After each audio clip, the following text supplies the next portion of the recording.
দেখলাম যে বিভিন্ন বয়স ভিত্তিক দলের প্লেয়ারদের একদম তরুণ যারা আসলে আপনারা এটা কি আসলে এই একাডেমি নিয়ে আপনার মূলত তাদের নিয়ে কাজ করেন? আসলে আমাদের ক্রিকেট একাডেমি এইটাকে নিয়ে বেশি কাজ করা হয়। কারণ বাংলাদেশে আমাদের এই লেভেলের বাচ্চারা যা শিখবে তরুণ লেভেলে আমাদের ছোটো থেকে যখন একটা ছেলে তরুণ ছেলে বা আমরা কত? থেকে আমাদের এই লেভেলে বাচ্চারা আসে কিন্তু আমরা ইউজ করি একটা সময় পাই। শুরুর থেকে এদেরকে আমরা একটু টিচিং করলে বা দেখা যায় যে ওদের ভিতরে একটা অনেক সময় একটা লং সার্ভিস দিতে পারে, আমরা ওদেরকে একটু বোঝাতে পারি ভালো।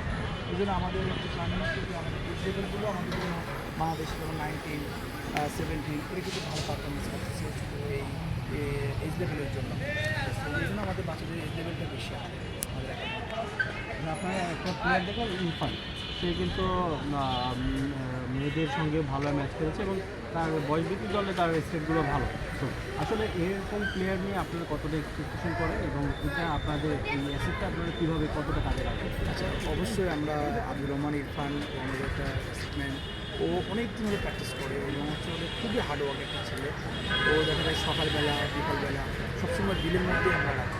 ও আমরা অবনীত একাডেমি আছে, ওইখানেও সকালে প্র্যাকটিসে আসে এবং বিকালবেলা প্র্যাকটিসে আসে। দেখা যাচ্ছে কি ও অনেক হার্ডওয়ার্ক করে। এরকম আমার আরও কিছু বাচ্চারা আছে, এরকমই আমাদের যে এই লেভেলে কিছু ছেলে আছে যাকে জন্মের জন্য 16, আন্ডার 17 আছে আমার কিছু স্টুডেন্ট। তো এরা এখানে রেডি করছি এদের জন্য যে একসময় আমরা 19 এই জন্য রেডি করা। আর যেটা দেখলাম যে আপনারা খুব যারা নার্সিংয়ের জন্য আপনারা খুব সিরিয়াস, একদম ছোটোবেলা থেকেই তাদের গড়ে তোলেন এবং আপনাদের এই একাডেমির সাফল্যটা কী আসলে এবং মোটিভটা কী? আসলে দেখেন আমার কোচিং ক্যারিয়ারে অনেক স্টুডেন্ট আছে। আমার 12-13 বছর হচ্ছে আজকে কোচিং ক্যারিয়ার।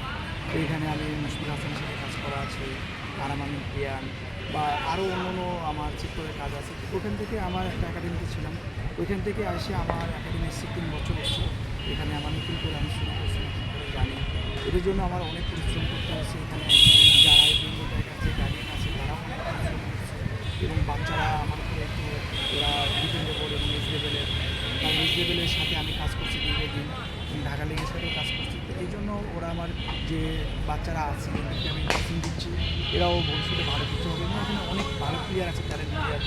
সুরজ স্যার এখানে মাঝে আছে, রিয়েল স্যার, আমাদের সাথে আমি কোনো প্রবলেম হলে এদের সাথে আমি শেয়ার করি যে স্যার এখন করলে ভালো হবে, কী করা যায়।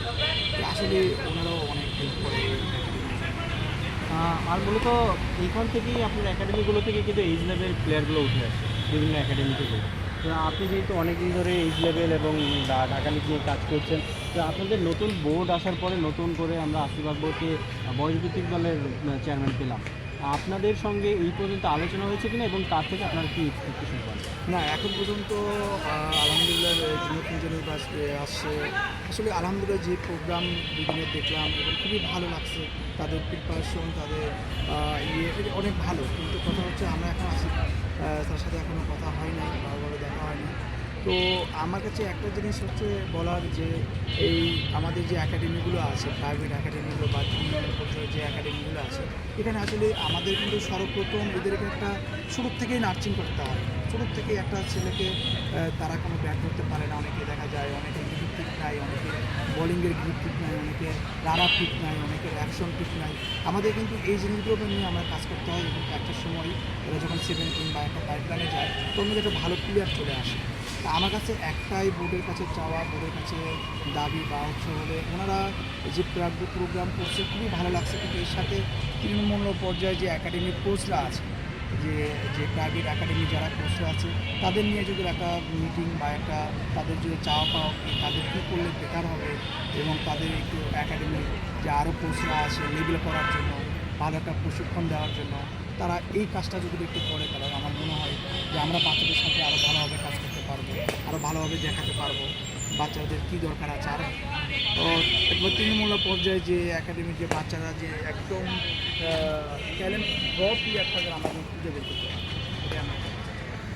আর একটা বিষয় যে শহরে যে প্র্যাকটিস রেগুলার করে কিন্তু ম্যাচ পাচ্ছে, একটা বয়সভিত্তিক দলে যে প্লেয়ার আছে তার জন্য ম্যাচ কতটা ইম্পর্টেন্ট, কতটা ইফেক্টিভ? আসলে আমাদের এটা খুবই বড় একটা ইস্যু বা বড় একটা প্রবলেম। আমাদের একাডেমি পর্যায়ে যে প্লেয়ারগুলো আছে এবং এজ লেভেলে এদের মোস্ট ইম্পর্টেন্ট গেমের ছাড়া কিছু না, গেম ইম্পর্টেন্ট। গেম আপনার খেলাতে হবে, কারণ ম্যাচ না খেলালে একটা প্লেয়ারে আপনি কিছু করতে পারবেন না। ওর ট্যালেন্ট কোথায় আছে, ওর উইক জোন কোথায়, ওর স্ট্রং জোন কোথায়, এটা কিন্তু আমরা গেমের মাধ্যমে বুঝবো। তা আমাদের অন্তত আমরা এই চিন্তাটা মাথায় রেখে আমাদের প্রত্যেক সপ্তাহে একটা দুটা করে ম্যাচ অন্য অন্য একাডেমির সাথে আমরা খেলার আয়োজন করি এবং দেখা যায় যে বিভিন্ন জায়গায় আমাদের তো আসলে অনেক অনেক প্রবলেম আমরা এই জন্য মাঠে আমরা অনেক টাকা দিয়ে অনেক একটা বড় একটা কোচিং দিয়ে মাঠে ভাড়া নিতে হয় এবং ওইখানে সারাদিন আমাদের প্র্যাকটিস বা একটা গিয়ে অন্য একাডেমির সাথে সেখানে আমরা ম্যাচ খেলার চেষ্টা করি। আর আমাদের বেঙ্গল টাইগার্সের আরেকটা জিনিস আমরা যেটা জিনিসটা ইয়ে বলি, এখানে শুধু ঢাকায় সাথে একাডেমির সাথে ম্যাচ খেলে আমাদের মনে হয় ট্যালেন্ট প্লেয়ারটা পাওয়া যায় না, ওরা সাথে একটা অভ্যাস হয়ে যায়। এই জন্য আমরা চিন্তা করি যে বাইরে একাডেমির সাথে ম্যাচ খেলা এবং জেলাগুলো দেখা যায় আমার প্রত্যেক সপ্তাহে বা প্রত্যেক মাসে একটা করে বাইরে জেলার সাথে ম্যাচ করি, যেমন মানিকগঞ্জ আশেপাশে একটা অর্থিক ব্যাপার থাকে, মানে গার্ডিয়ান একটা ছেলের পিছিয়ে কত আর ইনভেস্ট করবে। এই জন্য আমরা চেষ্টা করি এটা ডিসেম্বর মাসে আমাদের ইন্ডিয়া কোচ থাকলে আমাদের ওখানেও একাডেমি শুরু করি। এর আগে আমার একাডেমি শিলিগুড়ি বিদ্যুৎ ভাইয়ের সাথে নিয়ে আসছিলাম। তো আমরা চাই যে বাইরে একাডেমির সাথে ম্যাচগুলো খেলে বাচ্চাদের